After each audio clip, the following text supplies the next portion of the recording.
I want to interview my own son today. If you didn't know, Andrew is my son. And that was the guy leading worship a few minutes ago. Did you see him up here? Yeah. Wait, that was me? That was you. Oh, wow. Does he do a great job? Yeah. So Andrew went to college. Where did you go to school? I went to Berklee College of Music, which is in Boston, downtown. So let's get to the heart of this story. April 15th, 2013 was 5 years ago. It's next week, essentially, just over a week away. Where were you and what happened that day? Well, April 15th, that is in Boston, it's called Patriots Day, and it's also the Boston Marathon that they do every year. I think New York City, Boston have like some of the biggest marathons. Thousands of people come from all over the country. Over the world. All over the world, yeah, all over the world. I mean, it's insane, some of these runners.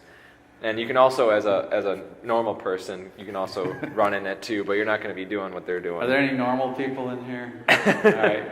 I'm saying, like, they were running this marathon in 2.5 hours. It's 26 miles.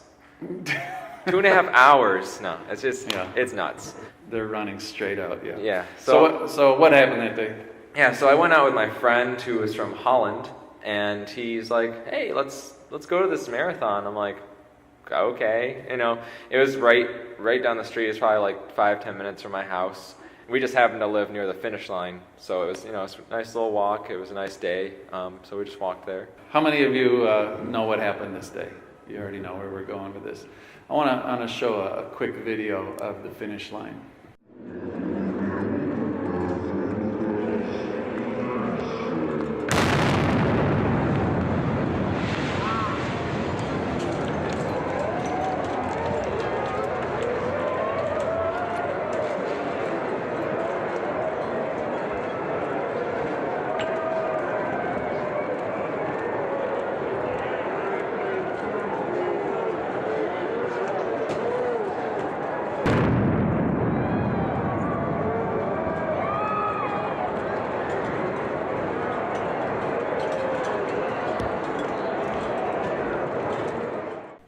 Remember that. That's not a normal day in America. And very shocking, actually. There were a lot of people who were in really bad shape physically because of that. So did you recognize that area where the flags were and everything like that? Yeah, it's the finish line. We were walking up and down that road for, 30 minutes, we both had our cameras. We were really into just taking pictures for fun, getting the experience.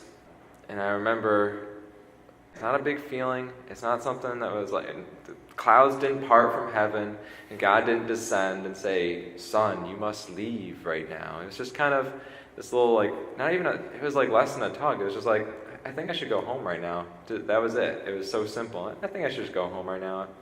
You know what? Let's just go home. Okay, cool. And so we walk home, 10 minutes down the street. And then, I don't know how much longer afterwards. I think the clock said 4 hours and 10 minutes is about when it happened for the running. So probably like 30, 40 minutes after. Get home and we hear like firework kind of sound, because that's what it sounds like, just kind of like a pop.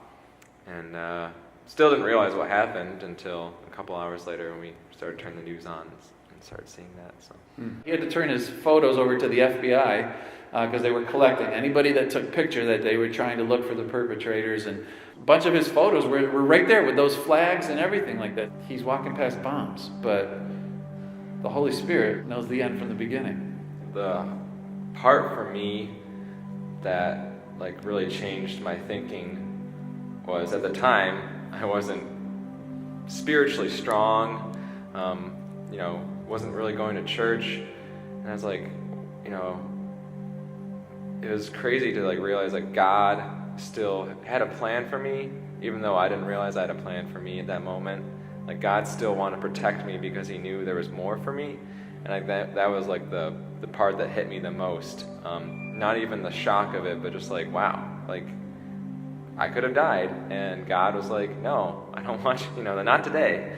So it was, that was the part that really made me really pay attention to where the Holy Spirit's leading me now in my life. Pretty much everything I do, Rachel and I, now that we're married, pray about everything. We always are just seeking the Lord, like what's our next steps, because it's so important, like you said, it's so vital that you pay attention to that voice. It could be, life and death in some cases, not every case, but it could be that important to know, is this the voice of God?